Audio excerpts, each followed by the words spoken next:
Bueno, buenos días.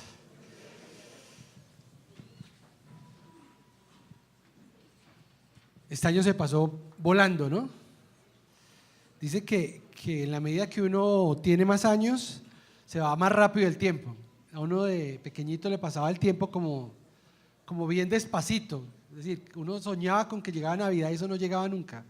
Y ya uno va empezando a crecer y bueno, pasa volando el tiempo.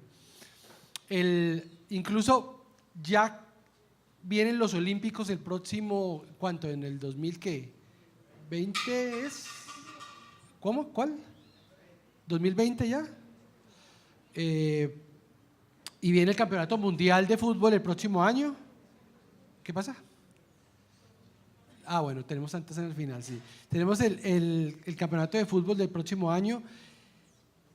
Y en todo esto, en este tipo de eventos, tanto los olímpicos como el campeonato del mundo de fútbol al que clasificamos, hay unos deportes que son de conjunto, que son de unidad, que son de sincronía, son de luchar todos por el mismo objetivo.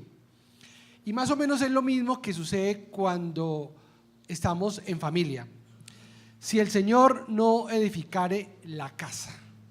Nuestro lema del próximo año 2018, hoy vamos a predicar un énfasis, y el énfasis que vamos a tratar de establecer el día de hoy es la unidad, ¿sí? La unidad como familia, Entonces vamos a tratar de saber qué nos dice Dios respecto a la unidad, y específicamente ya después trasladamos eso a la familia, ¿sí?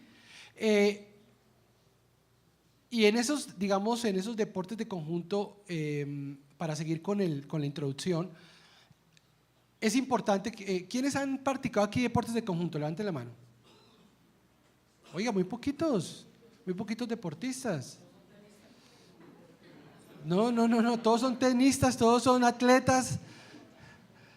Oiga, yo creo que yo particularmente sería bueno en el deporte. ¿Han visto ese deporte de remos donde van todos remando? Son 4 que van en una lancha súper rápido y todos son como al tiempo tienen que dar sincronizadamente ¿cómo se llama esto? El remo, me imagino. Yo sería perfecto porque son 5 y hay uno que está en la parte de atrás guiándolos. Remen. Entonces, yo creo que ese sería mi puesto ideal para los Olímpicos entonces, pero lo que trato de decirles es que tiene que haber sincronía digamos, en los deportes de conjunto, pero también debe haber una sincronía, y hay una sincronía en cada una de las familias, en cada uno de los hogares. Y esa sincronía pareciera que aflorara mucho en Navidad, ¿sí? Pareciera que Navidad es un momento de sincronía, de unión, de amor, y que cuando no hay sincronía, Navidad es una época muy dada a que resalte la falta de sincronía, ¿sí? Y entonces uno encuentra familias donde los papás no se reúnen con los hijos o no se hablan con los hijos, esposo y esposa, cada uno por su lado. Cuando son casados ya ni siquiera llaman a sus padres, a la casa materna o a casa paterna. Los hijos, cada uno no quiere saber de los hermanos. Y realmente esta falta de sincronía que se nota, digamos, especialmente en estos días, es como una falta de construcción del amor dentro de esa familia. Y específicamente dice: si el Señor no edificare, si no construyere la casa, en vano será de quienes la construyen. Entonces, digamos, yo creo que muchos de nosotros, cuando estoy hablando de esto, dice: sí, yo sé de una familia que les pasa esto. Yo conozco una familia donde no hay sincronía, donde cada uno hace está remando por su lado, donde cada uno tira es por sus propios intereses y no por los intereses de la unión de la familia. Entonces vamos a ver qué nos dice el Señor respecto a la unidad, respecto a la familia, respecto a, en un pasaje de Efesios, vamos a buscar por favor en sus Biblias Efesios 4, Efesios 4.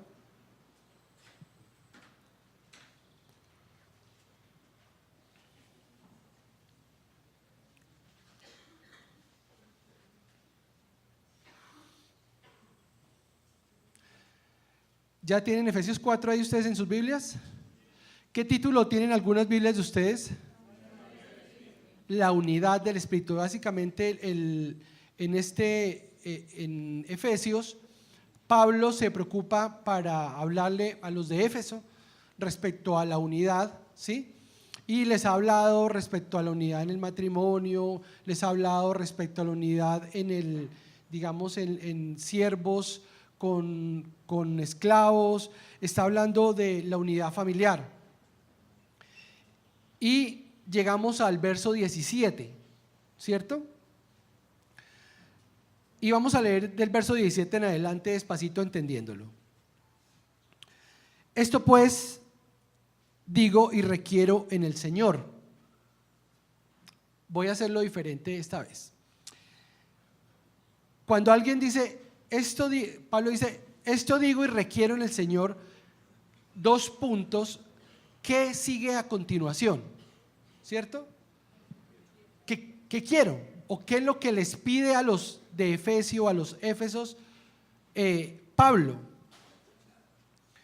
Y me voy a saltar de una vez al verso 31, ¿sí?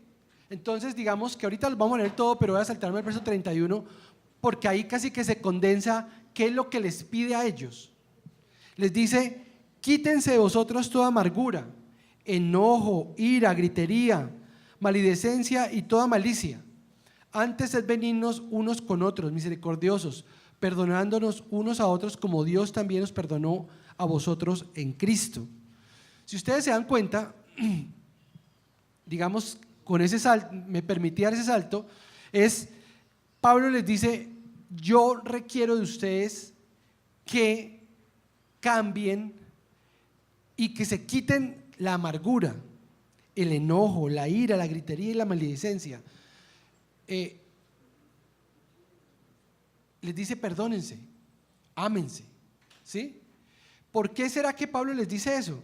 Porque muy seguramente como él los visita o les llegan las cartas y les llegan toda la información de los de Éfeso, les dice, ¿sabe qué? Noto que hay este tipo de conductas entre ustedes. Noto que hay este tipo de conductas entre ustedes. Y resulta que a quienes les dirige la carta son personas que ya conocieron de Jesús. Entonces, ¿por qué si una persona que ya conoce a Jesús les dice esto? Si yo les dijera a ustedes hoy, queridos hermanos, yo les pido el favor que entre ustedes ya no haya más amargura, ya no haya más gritería, ya no haya más ira, ¿sí? Ustedes dicen, no, pero es que yo ya soy cristiano, ya, ¿cuál amargura? ¿Cuál ira? ¿Cuál gritería? Eso no va con nosotros. ¿O sí? Pero resulta que cuando a uno le piden, hay como unos temas ahí que son muy inherentes como a la personalidad del ser. Entonces le dicen, usted debe cambiar esto. Le dice a los de Éfeso, ustedes deben de cambiar eso. Pero en los versos que van del 17 al 31 nos dice cómo hacerlo. Y eso es lo que vamos a estudiar el día de hoy. Entonces ahora sí voy a leer completo Efesios 4, ¿cierto? Esto pues digo y requiero en el Señor, que ya no andéis como los otros gentiles que andan en la vanidad de su mente, teniendo el entendimiento entenebrecido, ajenos de la vida de Dios por la ignorancia que hay en ellos, por la dureza de su corazón, los cuales después que perdieron toda la sensibilidad se entregaron a la lascivia para cometer con avidez toda clase de impureza. Pablo arranca dándoles un ejemplo, les dice: mire, yo les requiero a ustedes que ya no sean como ellos. ¿Como quiénes? Dicen ahí. ¿Como quiénes dice la? Como los gentiles, ¿cierto? Y les dice: ¿y cómo son los gentiles? ¿Quién me dice ahí cómo son los gentiles? Vanidosos. ¿Vanidosos en qué? En la mente. ¿Qué más? ¿Cómo son? Tienen el entendimiento entenebrecido. ¿Qué será eso? Tomás, ¿qué será tener el entendimiento entenebrecido? Es decir, cuando uno tiene el entendimiento entenebrecido es que la capacidad de entender la situación lo tiene trocada respecto a la realidad de la vida, ¿cierto? Entenebrecido. ¿Qué más dicen de ellos? Ignorantes. ¿Por qué ignorantes? ¿Dónde dice? Ignorantes de Dios. ¿Y por qué dice que son ignorantes de Dios? Porque tiene el corazón ¿qué? Duro, ¿cierto? ¿Qué más dicen? Insensibles. Perdieron la sensibilidad. ¿Por qué la perdieron? Porque se entregaron a la lascivia, a los pecados, ¿cierto? ¿Perdón? Impuros, ajenos de Dios. Entonces Pablo arranca, ya si vamos entendiendo así cómo arranca, le dice: mire, hermanos de la iglesia, voy a traerlo una vez acá, de Iglesia del Encuentro, yo les pido el favor que no sean como los vecinos de aquí abajo, ¿sí? ¿Cómo son los vecinos de aquí abajo? Y arranca: insensibles, con la vanidad piensan que tienen toda la razón, todo su racionamiento está entenebrecido, andan pecando, tienen duro el corazón, están alejados de Dios. Por favor, no sean así, ¿sí? Por favor, no sean así. Empieza el 20 más, es decir, ustedes deben de ser, más vosotros no habéis aprendido así de Cristo. Si en verdad habéis oído y habéis sido por él enseñados conforme a la verdad que está en Jesús, en cuanto a la pasada manera de vivir, despojados del viejo hombre que está viciado conforme a los deseos engañosos, y renovados en el espíritu de vuestra mente, y vestidos de un nuevo hombre creado según Dios en la justicia y santidad de la verdad.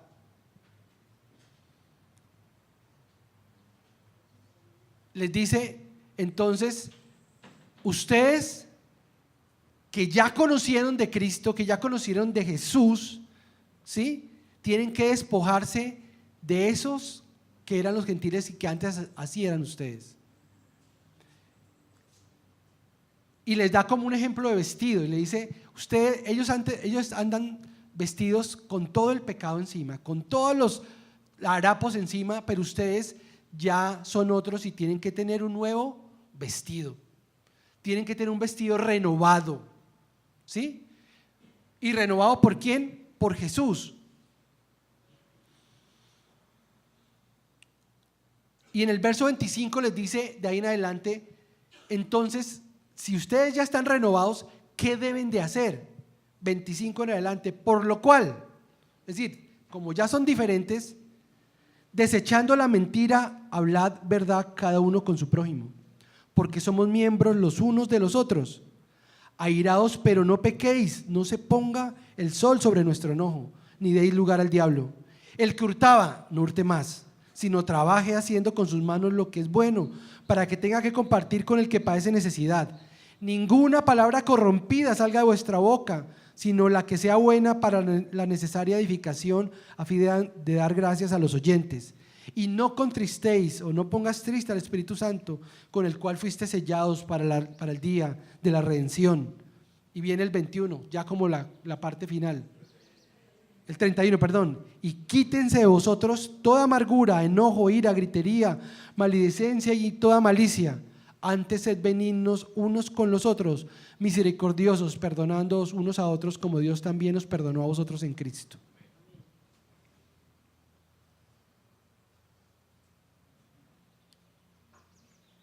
Oremos. Señor, permítenos que esta palabra tuya el día de hoy sea una palabra que llegue a nuestro corazón directamente, Señor. Permítenos, Señor, que este jalón de orejas que le pegaste a los de Éfeso en su tiempo sea también un jalón de orejas para nosotros. Permite, Padre, que no haya distracción hoy, que podamos concentrarnos solamente en tu palabra. Permítenos tener el corazón despejado, la mente abierta para poder ser enseñados, Señor. Amén. Entonces, si le resumo, parafraseando, dice Pablo a los gentiles: mire, yo quiero que ustedes vean un ejemplo de afuera. Miren los gentiles como son. Son personas que andan pecando a todo momento, que tienen la vanidad, que creen que aún pecando lo están haciendo bien, que están alejados del Señor, tienen el corazón duro, no les interesa conocer del Señor.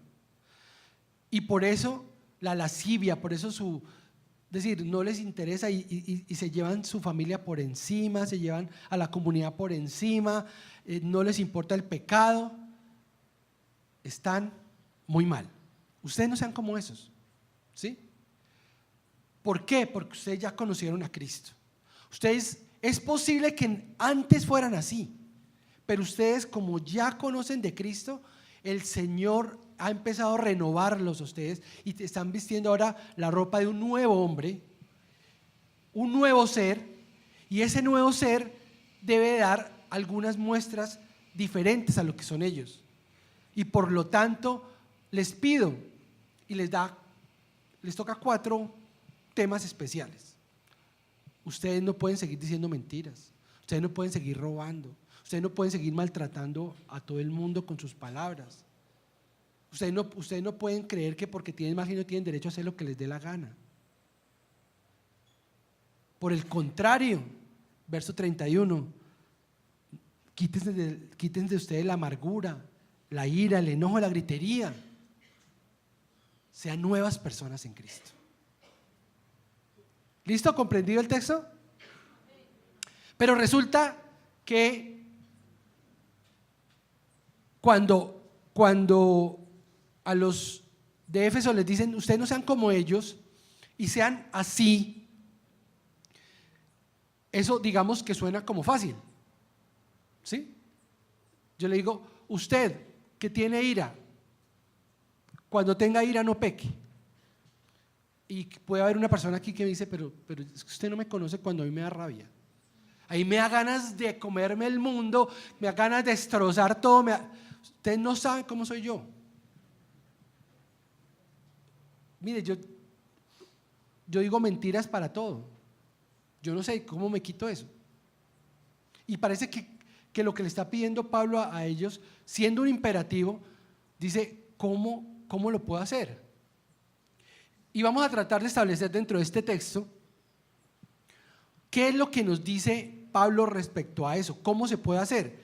Y básicamente, si ustedes se dan cuenta, del 17 al 20, del 17 al 20 está cómo era antes, y del 25 en adelante es cómo se debe ser después.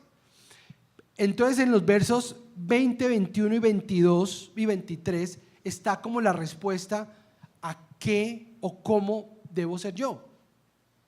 ¿Y qué dice los versos 20, 21, 22 y 23? Dice: ustedes, para poder hacer esto, deben ¿de qué? Despojarse del viejo hombre que está viciado conforme a los deseos engañosos, y renovados en el espíritu de vuestra mente, y vestidos del nuevo hombre creado según Dios, la justicia y la santidad. Esa es como la fórmula que da el Señor. Ustedes eran esto, ahora son esto. El intermedio que ustedes, la solución está en ¿qué? En darse cuenta que hay un viejo hombre y renovarse a un nuevo hombre. ¿Cómo? Ese nuevo hombre debe ser creado por Dios. Entonces, para ver este proceso más despacio, vamos a entender hoy dentro de este texto tres realidades que debemos tener en cuenta para ser renovados en Cristo. Tres realidades que debemos de tener en cuenta para ser renovados en Cristo. Porque si la solución es la renovación en Cristo, entonces tenemos que ver qué realidades nos muestra este texto para ser renovados en Cristo. Y la primera realidad para ser renovados en Cristo es reconocer nuestra propia realidad. Reconocer nuestra propia realidad. El texto nos muestra dos caras de la moneda, identificando en una de ellas a los gentiles, o sea, quienes en ese momento eran considerados por los judíos como menos, ¿cierto? Y para Pablo, a quienes aún no han conocido a Cristo. Les dice, los identifica como aquellos que visten aún el ropaje viejo y que andan como con la vanidad en su mente. Los identifica con los que tienen el corazón entenebrecido. Los identifica con la ignorancia respecto a Dios, a los que son insensibles respecto a la realidad de la vida. Y pareciera que hablara de muchas personas que están alrededor, pero de nosotros o de los de Éfeso pareciera que no, ¿cierto? ¿Por qué? Porque ya conocieron al Señor Jesús. Pero hablan como de unas personas que tienen la escala de valores diferente. ¿Qué es bueno y dónde empieza lo bueno? Y es difícil que uno, digamos, ¿quiénes han conocido al Señor este año? Que hayan recibido a Cristo este año en el 2017, levanten la mano. Una persona, nada más. Dos. ¿Quién tiene más de entre 2 y 5 años? Levanten la mano. Ya estamos como 20. Más de 5 años. Ya la mayoría, ¿cierto? Ya la mayoría. Entonces, yo creo que a los de Éfeso les pasaba lo mismo. Llevaban ya algunos años conociendo al Señor y les dice, hay personas como los gentiles que están así, que tienen el corazón entenebrecido, que creen que todo lo que estaban haciendo lo estaban haciendo bien, pero es posible que la escala de valores de ellos, no es posible, la realidad es que la escala de valores de ellos es diferente a la que ya nosotros conocemos después de conocer del Señor. Y esa escala de valores la cambia el Señor. Pero uno no se da cuenta de la realidad en la que está hasta tanto el Señor no ha entrado en su corazón a cambiar esa escala de valores. Me explico. Cuando era joven, hace ya mucho tiempo, en la universidad y hasta un tiempo mucho después, para mí era bueno y estaba bien conquistar muchas mujeres al tiempo. Esa era mi escala de valores, ¿sí? Y feíto y todo, pero me las ingeniaba, me las conseguía.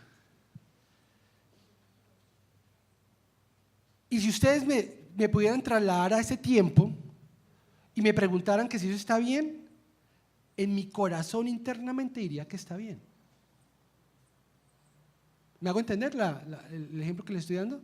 Internamente, si yo fuera de allá, me pudieran trasladar aquí y hicieran una entrevista aquí de los años no sé qué, y me dijeran, ¿usted está bien? ¿Usted cree que está bien enamorar muchas mujeres al mismo tiempo? Ilusionarlas, destrozarle el corazón y quién sabe qué más hacer con ellas. Yo diría, sí, eso fue lo que me enseñaron a mí, así me criaron a mí, y esos son los valores a los que yo crecí, y está bien. Solamente cuando el Espíritu Santo llegó a mi vida y empezó a cambiar, me di cuenta que eso que hice en ese tiempo estaba muy mal hecho. Muy mal hecho. Y la realidad, en ese momento tenía el corazón entenebrecido. La mente estaba en otro lado.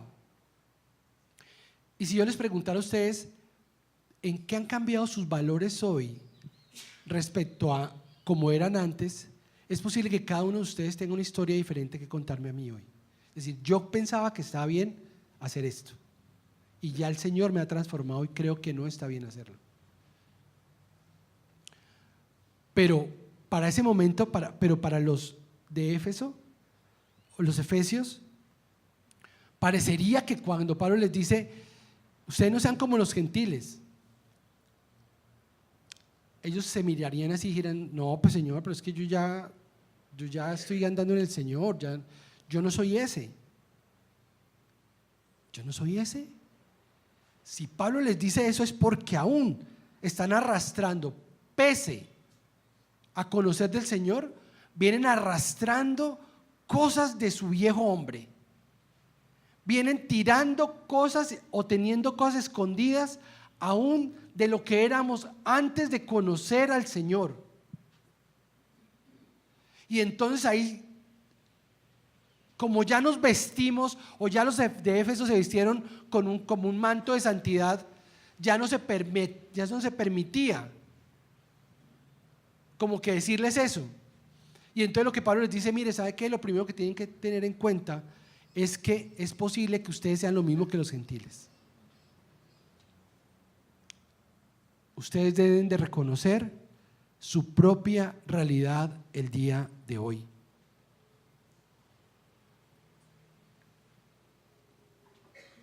¿Qué están arrastrando de atrás?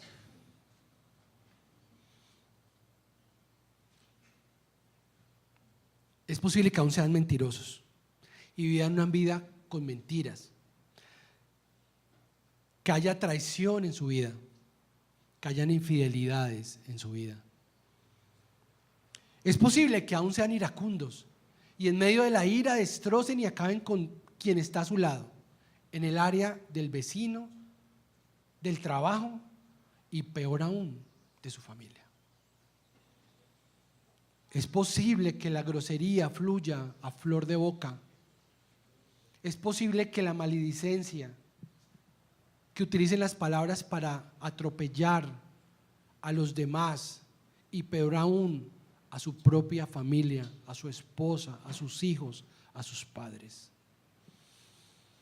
Es posible que quiten cosas a los otros. Es posible, señores de Éfeso, y ahora ustedes, que aún arrastremos muchas cosas y que la única manera de poderlas afrontar y cambiar sea reconociendo hoy ante el Señor eso que vienen arrastrando de atrás.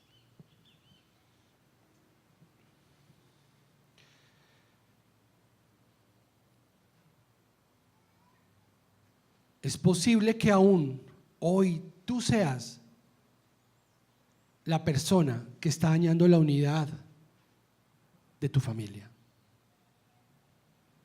Que no todos den el remo al mismo tiempo, porque tú eres la persona que con la ira, que llegan a la casa y nadie quiere llegar a la casa porque saben que tienen que enfrentarse contigo y con tu furia. Es posible que el ambiente sea pesado porque eres gruñón, malhumorado en tu casa, mientras que en la calle eres una fiesta. Eres la luz de la calle y la oscuridad de la casa. Es posible que todas las decisiones sean solamente basadas en ti y en tus amigos y pases por encima y pisotees a los tuyos.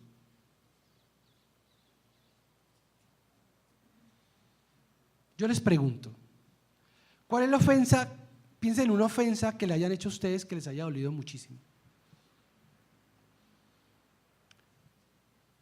Y muy seguramente que el 90% de las personas que están acá dirían que la peor ofensa, la que más les ha dolido a ustedes en la vida, es aquella que les hizo a alguien muy cercano a usted. O su esposo, o su papá, o su mamá, o su hijo.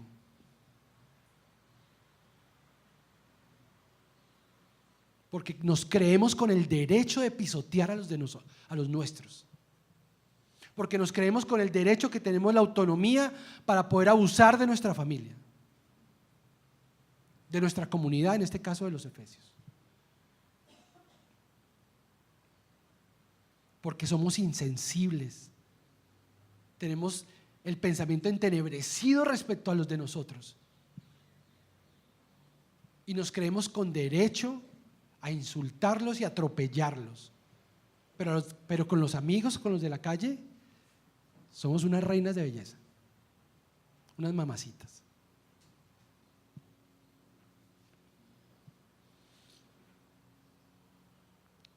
Lo que más te ha dolido ha sido alguna palabra que te dijo tu hijo, tu esposo, tu mamá.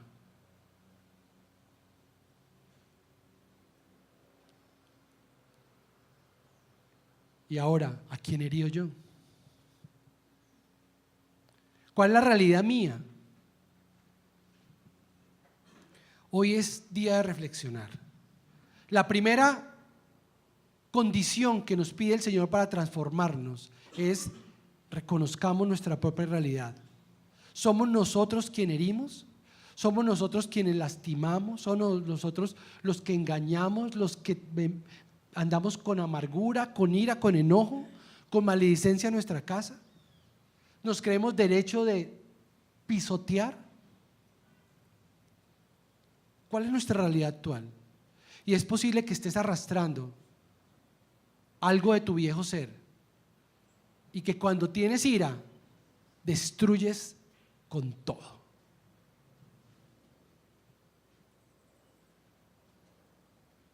¿Cuál es tu realidad? ¿Cuál es mi realidad? Y les voy a dejar 30 segundos para que el Espíritu Santo en este momento les diga: Señor, en mi entorno, ya sea de trabajo, pero como estamos tratando mucho la casa, en mi hogar, ¿seré yo la persona que no estoy propendiendo por la unidad en alguno de estos temas que he mencionado o en cualquier otro? Y si es así, en este momento reconózcalo ante el Señor, que es el primer paso que tenemos que dar. Yo no puedo solucionar ningún problema si no reconozco que tengo un problema. Yo no puedo llegar a ninguna solución si creo que no tengo problemas.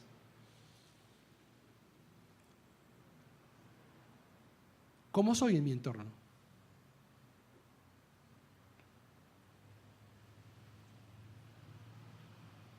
Y espero que el Espíritu Santo nos esté hablando a cada uno de nosotros. ¿Cuál es mi realidad familiar hoy?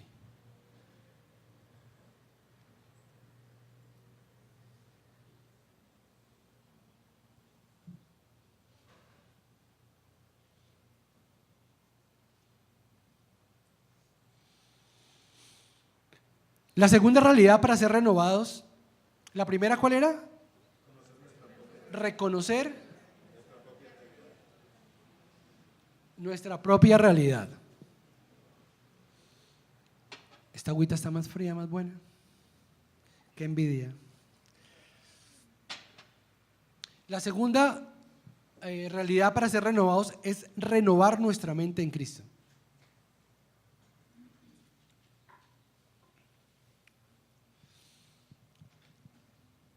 Si ustedes se dan cuenta, en los primeros versículos dicen: no sean como los gentiles, ¿sí?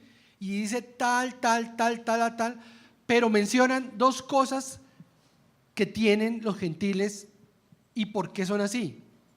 Uno, perdieron su cercanía con Dios. ¿Quién me dice en qué verso está eso? Por ahí, busquen los dos, por ahí 17, 18. Busquen en sus Biblias donde dice que perdieron la cercanía con Dios. ¿Cuál? ¿Qué verso? 18, ¿cierto? Pero también dicen otra cosa, y dice que tienen el corazón entenebrecido, alejado del Señor. Entonces los gentiles tienen eso, digamos, si dice que la realidad, que ellos son así porque perdieron la cercanía con el Señor y porque tienen el corazón duro, la segunda realidad para ser renovados es renovar nuestra mente en Cristo, es decir, volver a buscar la cercanía con el Señor. Es la solución. ¿Sí? ¿Estamos claros? Si dice, los gentiles son así porque ellos hacen esto, porque están alejados de Dios, la solución es volver a Dios.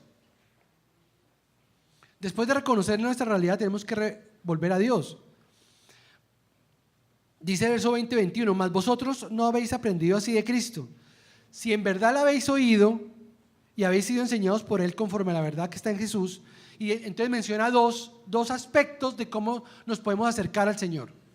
El primero es oír, y el segundo, oiga, mamandita, usted está sintonizada. Oír y ser enseñados, ¿cierto? Verso 20-21.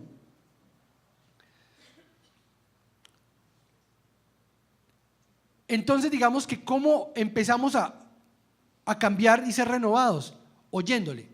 ¿Cómo podemos oír al Señor? Juan Gustavo, ¿cómo podríamos oír al Señor? Viniendo a las prédicas. ¿Quién me da otro ejemplo de cómo?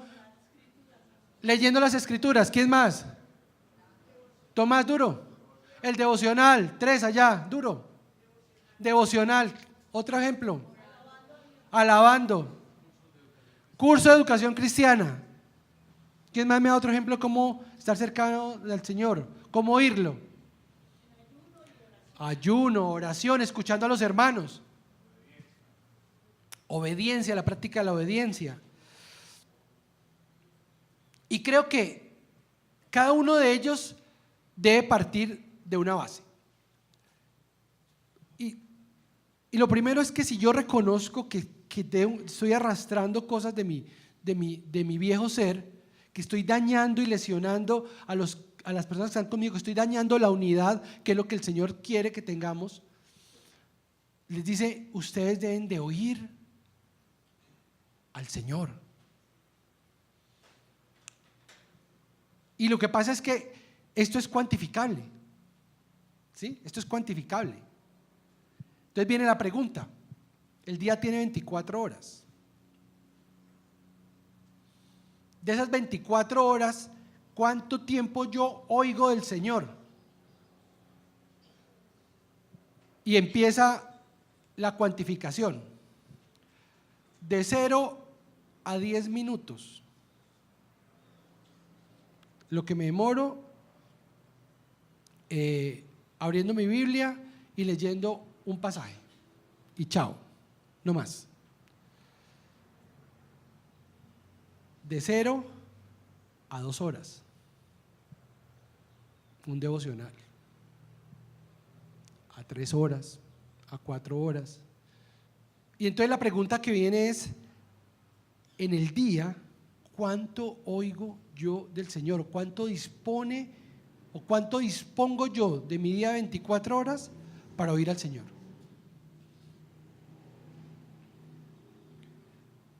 Estoy haciendo preguntas. Yo no quiero que nadie me la conteste acá, pero sí quiero que piensen ustedes cuánto tiempo dedican para oír del Señor. Porque si la solución es oír al Señor y no lo estamos haciendo, seguimos igual, seguiremos arrastrando a ese viejo hombre per secula seculorum. ¿Cuánto tiempo dedicas del día a oír del Señor? ¿Haces el devocional? ¿En cuánto haces el devocional? ¿Oras en cualquier tiempo del día? ¿Tratas de hacer charlas fructíferas con hermanos? ¿Llegas a un curso? ¿Cuánto tiempo? Eso es decir, lo que pasa es que a mí no me gustan las respuestas de reina de belleza. ¿Sí? ¿Tú qué quieres, señorita X? ¿Qué quieres tú con la paz del mundo? ¿Qué quieres tú con no sé qué? Dice, no, yo quiero quitar el hambre de todos los niños. Eso es muy bonito. Pero ¿usted qué haría? No, yo voy a ir a un restaurante comunitario y voy a ofrecer mis servicios de voluntaria durante 4 días, 4 horas a la semana. Eso es una respuesta ya concreta, no es una respuesta de reina de belleza. Yo quiero acercarme al Señor y oír su voz. Respuesta de Reina de Belleza es: ¿qué vas a hacer tú? ¿Qué haces tú? Yo hago mi devocional y voy a dedicarle media hora en la mañana porque tengo mucho afán. Media hora por reloj, porque siempre estamos tan de afán en unas carreras y el Señor es lo menos que tenemos, en lo que tenemos tiempo. Después de reconocer es oír. ¿Y cuánto tiempo voy a disponer para oír? Pero resulta que dice la palabra del Señor que el oír no es suficiente. Dice, y deben de ser enseñados por Él. Pero para ser enseñados uno tiene que estar dispuesto a aprender. Y a veces no estamos dispuestos a aprender.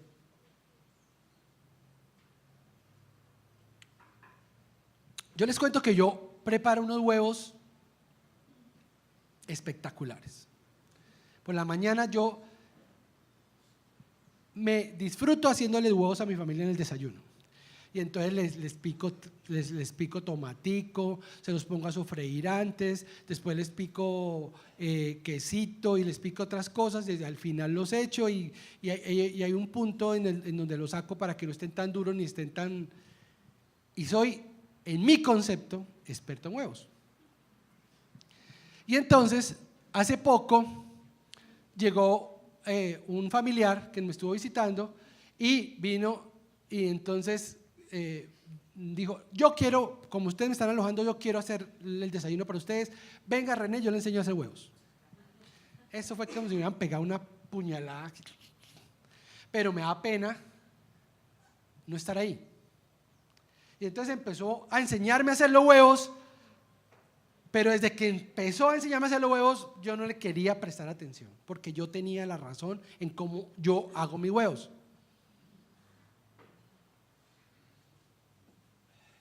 Y pasa lo mismo con la palabra del Señor.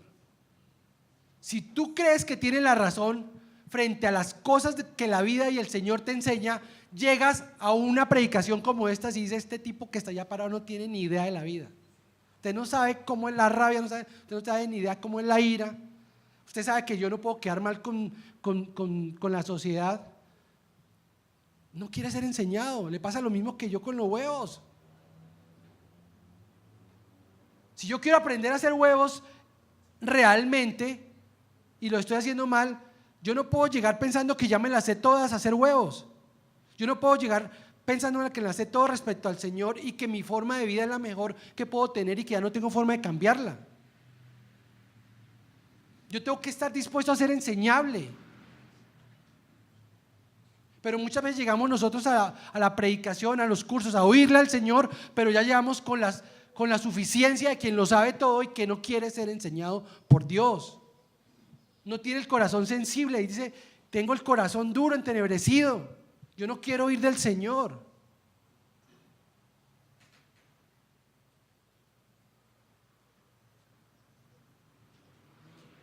¿En qué áreas no quieres ser enseñado? ¿En qué áreas no quieres cambiar? ¿En qué áreas crees que ya te las sabes todas y que la Biblia es la que está equivocada? ¿En qué áreas no quieres aprender de Él para que se renueve tu nuevo hombre? Pero hay una buena noticia, que no estamos solos. Verso 23. Aprendieron a renovar su forma de pensar por medio del Espíritu, dice una versión de la Biblia, PDT. Es decir, que si tú crees, te mostramos el panorama, la realidad, ¿cierto? Dice: Señor, yo no quiero ser la rueda el palo en la rueda de mi familia. Yo no quiero ser el palo en la rueda en la comunidad. Yo quiero cambiar. Yo necesito del Espíritu Santo que me ayude a entender qué estoy haciendo mal. Verso 23 dice: y a través del Espíritu Santo lograron renovar su entendimiento renovar su forma de pensar.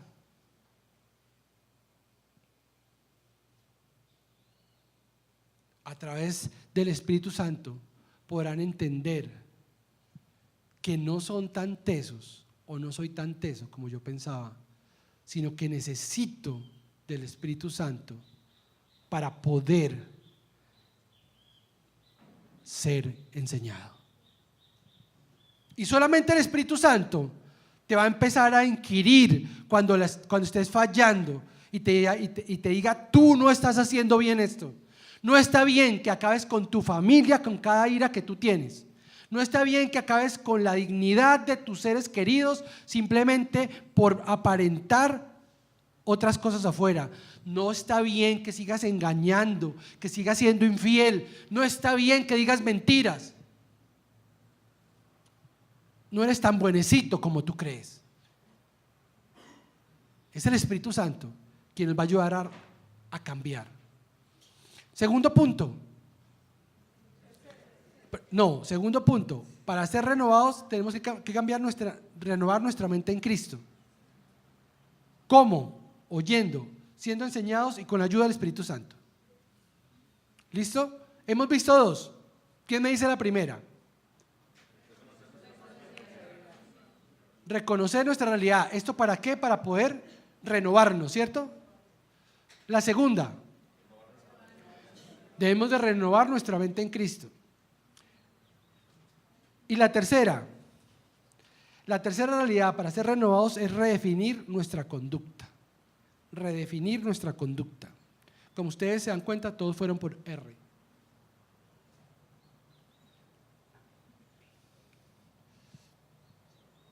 R de René. Y dice el verso 25 en adelante: por lo cual, es decir, ya ustedes, si ya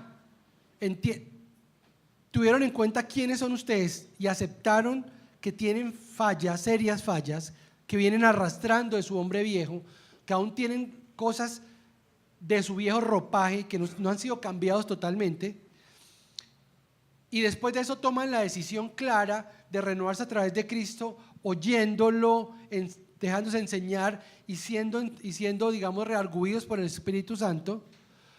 La consecuencia de eso es lo que sigue acá, verso 25. Por lo cual, desechando la mentira, hablad verdad cada uno con su prójimo.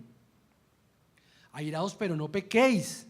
El que hurtaba no hurte más, y ninguna palabra corrompida salga de vuestra boca.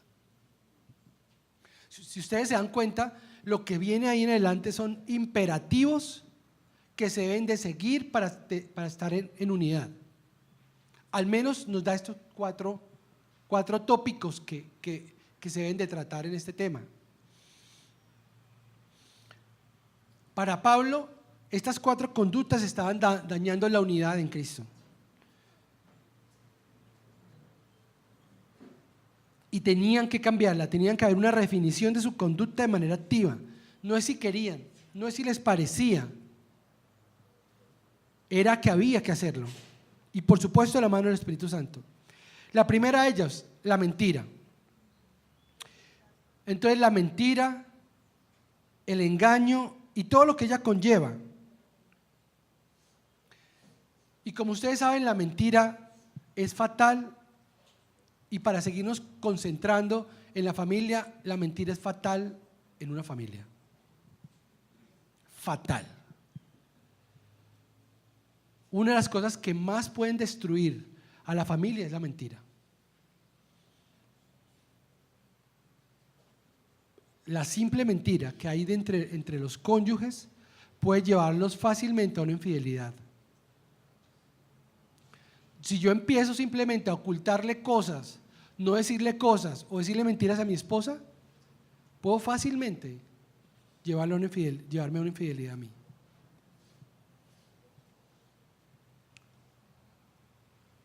Debemos de ser transparentes. No hay nada que dañe más que yo sepa que mi papá me está diciendo mentiras o que mi hijo me diga mentiras. Eso destroza. Uno le dice: dígame la verdad, no importa lo que sea, pero dígamela. Hace mucho tiempo tuve una consejería de una persona que tenía la economía dividida con su esposo. Y ella me decía, estoy endeudada como 150 millones de pesos y mi esposo no sabe. No sabe. Hice malos negocios y mi esposo no sabe. ¿Qué me aconseja? Y yo le decía, no, pues tiene que decirle al esposo. Decía, no, porque si mi esposo llega a saber, le da un paro cardíaco, me deja, no sé. Y daba todas las excusas posibles. Todas las excusas posibles para no decirle al esposo que había invertido mal. Y el problema no es, y el tema aquí ni siquiera era que ella se hubiera gastado esa plata. No, malos negocios que hizo. Pero al momento en que empieza a ocultar esos malos negocios que le fue mal, empieza a sostener es decir, el mes pasado estaban viajando en Estados Unidos y para poder viajar tocó prestar plata porque no le podía decir al esposo que no tenía la plata. Y entonces una mentira va llevando a la otra y puede haber destrucción familiar a nivel, digamos, afectivo por infidelidades, destrucción económica. Si ustedes en la familia no son claros con la economía, con la verdad, hombre, hasta aquí podemos llegar y hasta aquí nos podemos gastar y aquí no podemos porque está nuestra situación. No podemos meternos en vivir una burbuja de mentiras. Ahora, la mentira que tengo respecto a nuestros padres. Hace poquito, un muchacho entró a estudiar a la universidad con mis hijas, de fuera de la ciudad. Perdió el primer semestre y no fue capaz de decirle a sus papás eso. Entonces sus papás le seguían mandando para el segundo semestre y no se matriculó al segundo semestre, se quedó afuera y entonces iba a la universidad de visita. Como en el cuarto semestre sus padres se enteraron de que él no había pasado ni siquiera el primer semestre.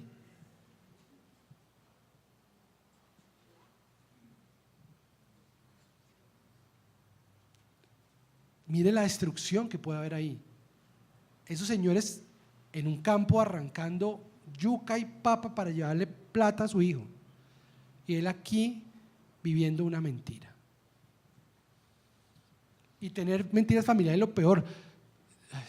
Creo que tengo tiempo, sí, voy a contar la historia que ya la he contado aquí varias veces, pero cuando yo era pequeño, bien pequeño, a mi mamá un cliente le regaló como el favor especial un jarrón, pero el jarrón más fino en ese momento, yo no sé cuánto podría costar, pero mi mamá lo llevó a la casa diciendo, mire, este es el jarrón más fino que tiene no sé quién y vale no sé cuánto, pero por ser tan fino no lo voy a colocar en la sala porque usted con su carro, con su balón se lo tira, sino lo colocó como en ese tiempo habían chifonieres. ¿Saben qué es un chifonier, cierto?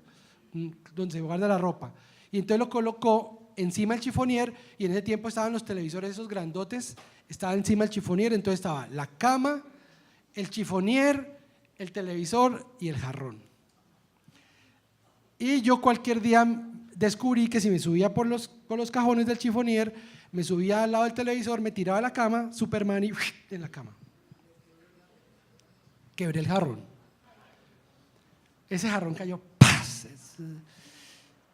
Y cogí y se partió como en 3 grandes partes, pero en donde sufrió el golpe, en 10.000 chiquiticas. Entonces yo cogí las grandes partes y las pegué. Y las chiquiticas no pude, entonces quedó un hueco así grandote en el jarrón, un hueco. Y yo coloqué ese jarrón mirando para el lado que no se veía el roto. Y toda la noche nos sentábamos a ver televisión con mi papá y mi mamá. Ellos viendo televisión y yo viendo el jarrón.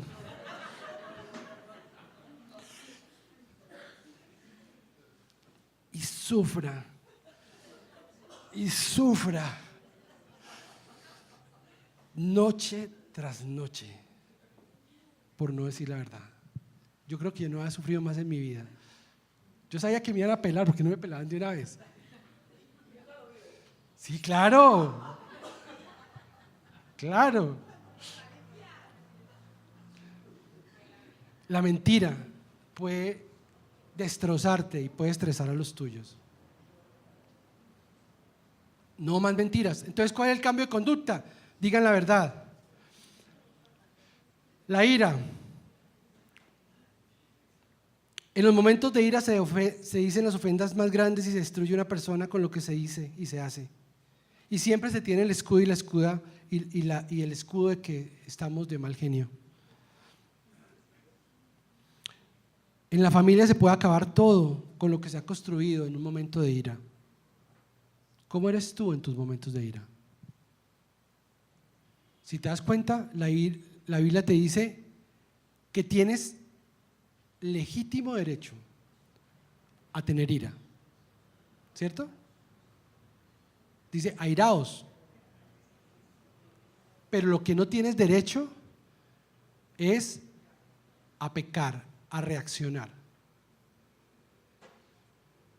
A mí me sacan la piedra cada rato. ¿A todos o no? Porque es que la Biblia no está diciendo, no, ustedes no tienen derecho a ponerse de mal genio. No, aquí no estamos hablando de eso. La Biblia conoce, el Señor nos conoce y sabe que nos puede sacar el mal genio. Pero lo que sí nos dice es, ustedes no se excusen en ese mal genio para pecar, para pisotear a los demás, para destruir a quienes más quiere, en este caso a la familia. ¿Cómo eres tú en tus momentos de ira? En tus momentos de mal genio. ¿Te crees con derecho a acabar con todo? Simplemente porque te sacaron la piedra, perdón la expresión. ¿Cómo eres tú? ¿Cómo reaccionas?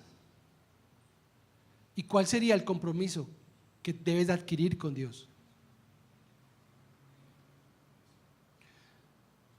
Y lo que dice, y no dejes, porque si sabes controlar eso, muy seguramente no se va a pasar el sol y ya puedes tú solucionar tu problema, porque no lastimaste, no lesionaste, no pecaste contra alguien. Porque el problema es que cuando uno tiene ira, quiere atropellar el doble a la persona que le causó la ira.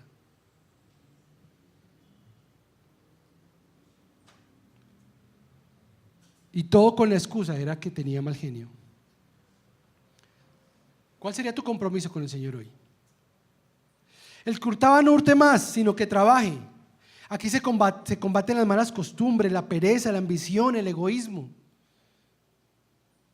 En un equipo, en una unidad, en la familia, cualquiera de estos elementos, como la pereza, la ambición, el egoísmo, el trabajo, las malas costumbres corroen. No hay peor cosa que convivir con un perezoso o una perezosa.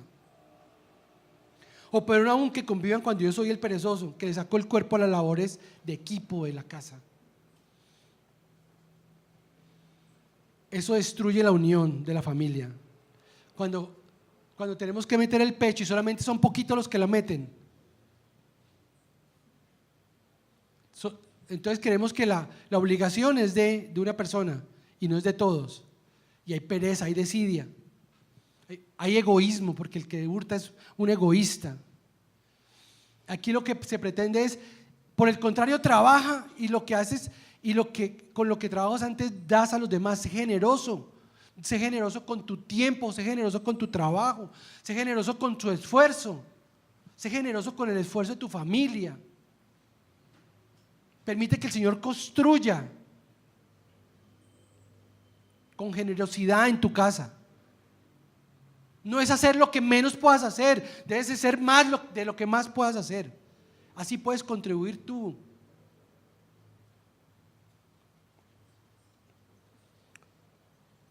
No permitas que la ambición del hurto se apodere de ti, de tu entorno. No permitas que los valores trastoquen tu familia. No permitas que se prostituya tú o tu familia por dinero.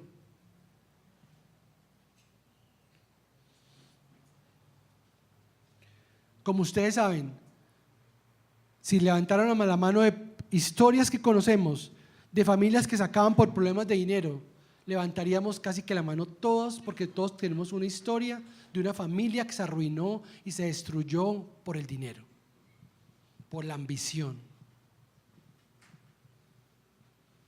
No permitas que ese lastre que traemos llegue a tu hogar. Eso dice la palabra del Señor. Y es un imperativo. Padres, sobre todo los que estamos ya más viejos, no les dejemos problemas económicos a nuestros hijos. Seamos claros con ellos cómo queremos que cuando nosotros faltemos sean distribuidos los dineros que de pronto puedan quedar en una sucesión. Familias divinas, hermosas, se destruyen cuando los padres fallecen y quedan un poco de dinero para ser repartido simplemente sin. Y entonces hay un hermano que se cree con mayores derechos y es posible que los tenga, pero simplemente el padre no hizo una reunión clara con los hijos para saber qué quería, para que su familia no se destruyera por dinero. Hijos, trabajen y honren a sus padres.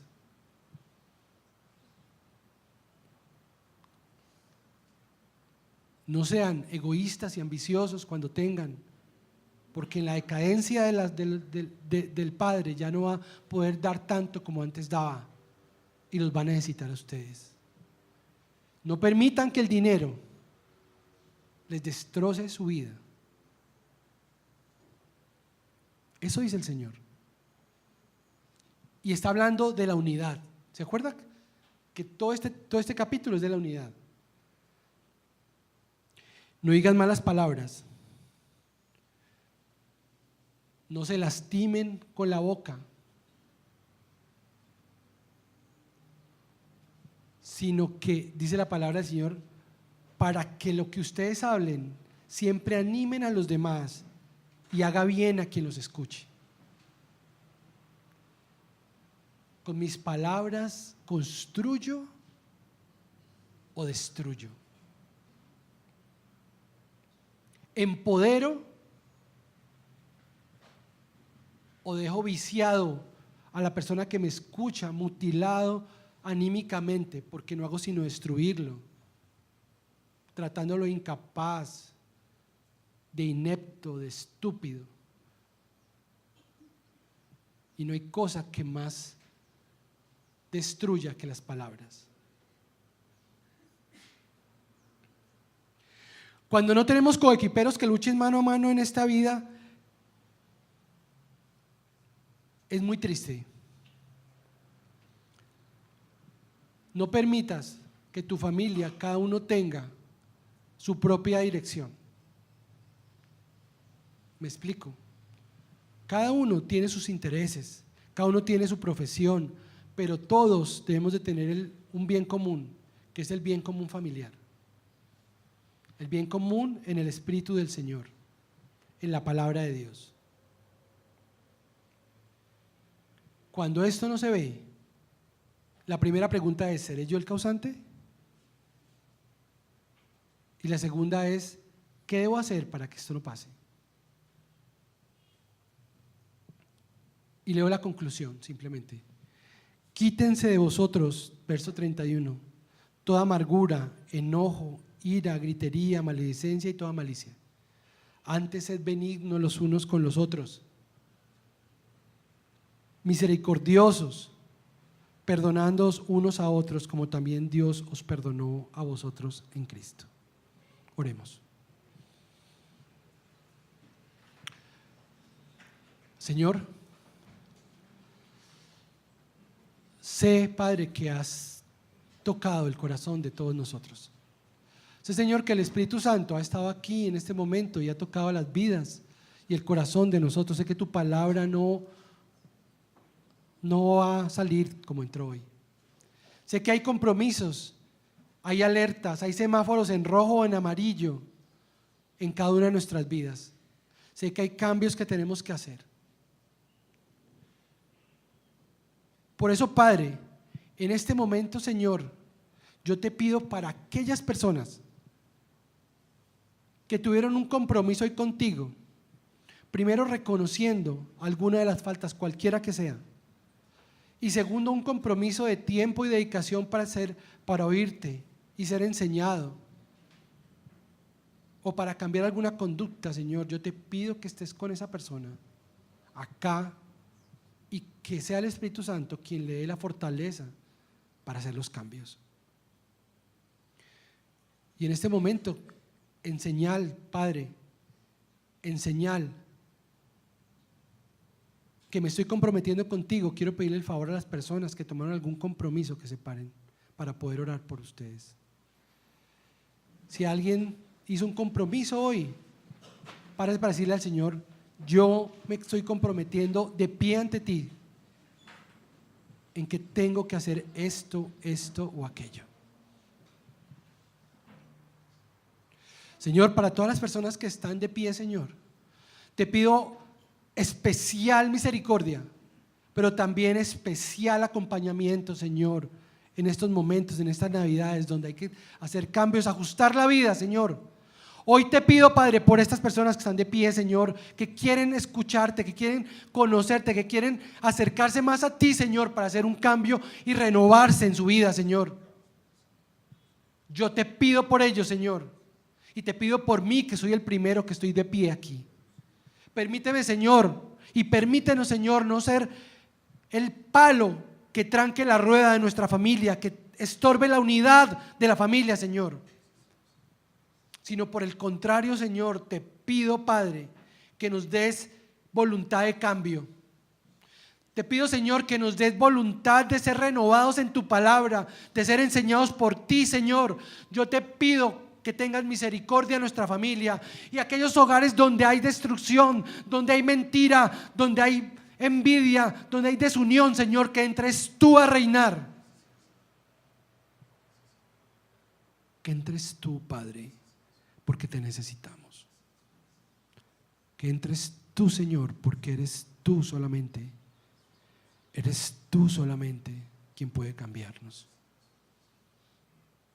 Hoy te pido un cambio, una unión, una esperanza para nosotros y para nuestras familias, porque creemos en ti, porque estamos orando al Creador de todo, al Creador de los cielos y la tierra, y porque tú eres capaz de hacer imposibles, de hacer milagros. Yo te pido por las familias, por los padres, por los hijos de todas las personas que están en esta comunidad, Señor, para que haya unión, para que si hay discrepancia, Señor, sea la oportunidad de perdón, sea la oportunidad de unión, sea la oportunidad de cambiar, porque ya no queremos arrastrar más este hombre viejo. Queremos estar contigo, Señor, hasta que vengas por segunda vez diciendo: Maranata. Amén.